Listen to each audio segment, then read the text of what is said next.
എല്ലാവർക്കും അസ്സലാമു അലൈക്കും വറഹ്മത്തുള്ളാഹി തആല വബറകാതുഹു.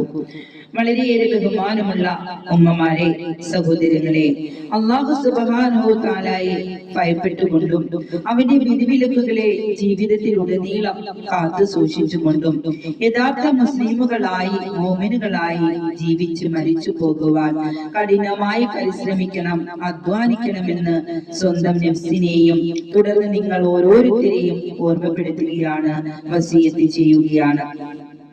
അല്ലാഹു സുബ്ഹാനഹു വ തആല നാം ഏവരെയും അനുഗ്രഹിക്കുമാറാകട്ടെ. ആമീൻ യാ റബ്ബൽ ആലമീൻ.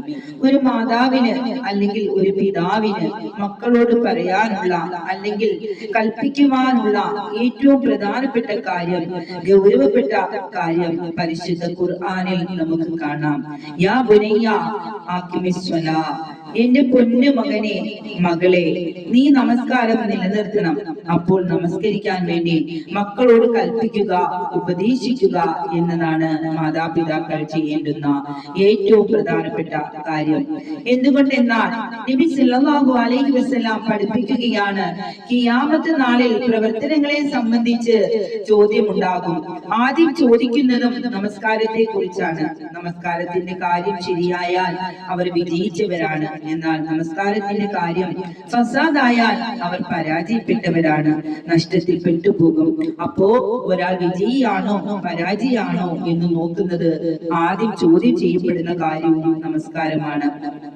അതുകൊണ്ട് ഓരോ വ്യക്തികളും തന്റെ സ്വർഗത്തിന്റെ കാര്യത്തിലും തന്റെ മക്കളുടെ കാര്യത്തിലും ശ്രദ്ധിക്കേണ്ടത് നമസ്കാരത്തിലൂടെയാണ്.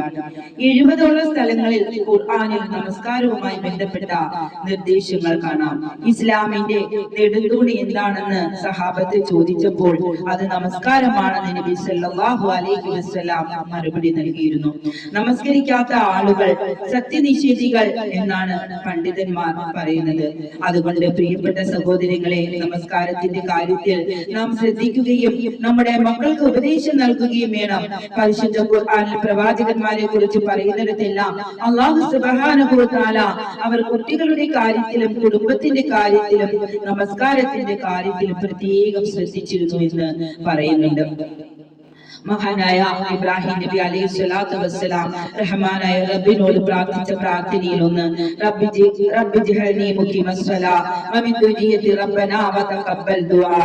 അല്ലാഹുവേ, നീ എന്നെ നമസ്കാരം നിലനിർത്തുന്നവരെ ഉൾപ്പെടുത്തണമേ, വമിൻ ദുരിയത്തി, എന്റെ മക്കളെയും നീ ഉൾപ്പെടുത്തണമേ എന്നാണ് മഹാനായ ഇബ്രാഹിം നബി അലൈഹി സ്വലാത്തു വസ്സലാം പ്രാർത്ഥിച്ചിരുന്നത്.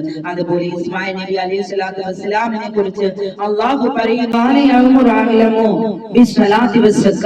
അദ്ദേഹം തന്റെ കുടുംബത്തോടും മക്കളോടും നമസ്കരിക്കാൻ കൽപ്പിച്ചു, സക്കാത്ത് നൽകുവാനും കൽപ്പിച്ചിരുന്നു. യാ ബുനയ്യ, എന്റെ പൊന്നു മകനെ, അഖ്നി സ്വലാ, നീ നമസ്കാരത്തെ നിലനിർത്തണം എന്നാണ്. നീ നിന്റെ കുടുംബത്തോട് നമസ്കരിക്കാൻ നിർബന്ധിക്കണം. ക്ഷമയോടെ നമ്മളും അതിൽ ഉറച്ചു നിൽക്കണമെന്നും അല്ലാഹു സുബ്ഹാനഹു വ തആല പറയുന്നു. പ്രവാചകന്മാരോടെല്ലാം അല്ലാഹു കൽപ്പിച്ചു മക്കളെ നമസ്കരിപ്പിക്കുന്നതും നമസ്കാരവുമായി ബന്ധപ്പെട്ട എല്ലാ കാര്യത്തിലും ശിക്ഷണം അവർക്ക് നൽകണമെന്നും പറയുന്നു. സഹീഹായ ഹദീസിൽ നമുക്ക് കാണാൻ സാധിക്കും, നബി സല്ലല്ലാഹു അലൈഹി വസല്ലം പറയുന്നുണ്ട്, 5 വഖത്തെ നമസ്കാരം നിർബന്ധമാക്കിയിരിക്കുന്നു. അതിന്റെ വുളു ആരാണോ നന്നാക്കുന്നത്, നന്നായി വുളു എടുക്കാൻ മക്കളെ നമ്മൾ പഠിപ്പിക്കണം. വുളു ശരിയല്ലെങ്കിൽ നമസ്കാരം ശരിയാവുകയില്ല. അത് മക്കൾക്ക് പഠിപ്പിച്ചു കൊടുക്കണം. അതുപോലെ നമസ്കാരത്തിൽ നിശ്ചയിക്കപ്പെട്ട സമയമുണ്ട്. ആ സമയത്ത് നിർവഹിക്കാൻ അവരെ ശക്തമായി നമ്മൾ പ്രേരിപ്പിക്കണം. അതിനു പുറമെ അതിലെ റുക്കൂ, സുജൂദ്, ഓരോ ചലനങ്ങൾ അവർക്ക് പറഞ്ഞു കൊടുക്കണം. നമസ്കാരത്തിന്റെ കാര്യങ്ങൾ പരിപൂർണമായി അവരെ പഠിപ്പിക്കണം. അതിന്റെ പ്രാധാന്യം എന്താണ്, അതിന്റെ പ്രതിഫലം എന്താണെന്നൊക്കെ അവർക്ക് നമ്മൾ പഠിപ്പിച്ചു കൊടുക്കണം. ഭയഭക്തിയോടെ കർമ്മം നിർവഹിക്കാൻ സമയം